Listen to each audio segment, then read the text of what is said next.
সাকিবের নায়িকা নাবিলা ও মিমি। গেল বছরের শেষে সাকিব খানকে নিয়ে তুফান নির্মাণের ঘোষণায় বাংলাদেশ ও ভারতের 3 প্রযোজনা প্রতিষ্ঠান SVM, আলফা, আই ও চরকি সিনেমার পরিচালক দায়িত্ব নেওয়া হয় পরাণখ্যাত নির্মাতা রায়হান রাফিকে।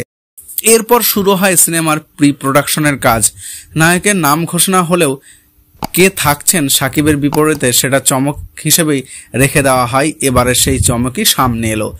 তুফান সাকিব খানের বিপরীতে অভিনয় করবেন ওপার বাংলার অভিনেত্রী মিমি চক্রবর্তী ও বাংলাদেশের মাসুরা রহমান নাবিলা।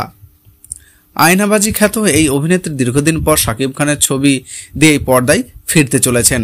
সোমবার সকালে খবরটি নিশ্চিত করেছেন নাবিলা সহ তুফান কর্তৃপক্ষ। সাকিব খানের সঙ্গে কাজ করার বিষয়ে দারুণ উল্লাসিত এপার ও ওপার বাংলার 2 অভিনেত্রী। মিমি চক্রবর্তী বলেন, বাংলাদেশে আমার প্রায় যাওয়া হয়, কখনো কাজে কখনো বা ঘুরতে। সেখানে কাজ করাটা আমার জন্য সব সময় আনন্দের। সেই সাথে বাংলাদেশের সুপারস্টার সাকিব খানের সাথে এটাই আমার প্রথম সিনেমা হতে যাচ্ছে। 2 দেশের 3টি প্রযোজনা প্রতিষ্ঠান এক হয়েছে এই সিনেমার মধ্যে দিয়ে। সব মিলিয়ে আমি দারুণ এক্সাইটেড। দর্শক ও দুর্দান্ত কিছু পেতে যাচ্ছে। আয়নাবাজি সিনেমা দিয়ে দর্শকদের মনে দাগ কেটেছিলেন নাবিলা।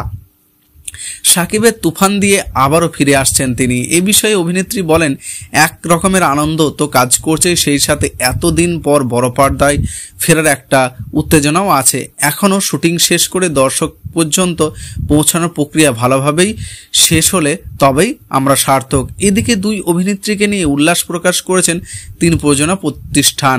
সাকিব খানকে নিয়ে আবারও দারুণ কিছু উপহার দিতে চলেছেন ভক্তদের, এমনটাই প্রত্যাশা তাদের। সবকিছু ঠিক থাকলে আগামী ঈদুল আজহার প্রেক্ষাগৃহে মুক্তি পাবে বিগ বাজেটের সিনেমা তুফান।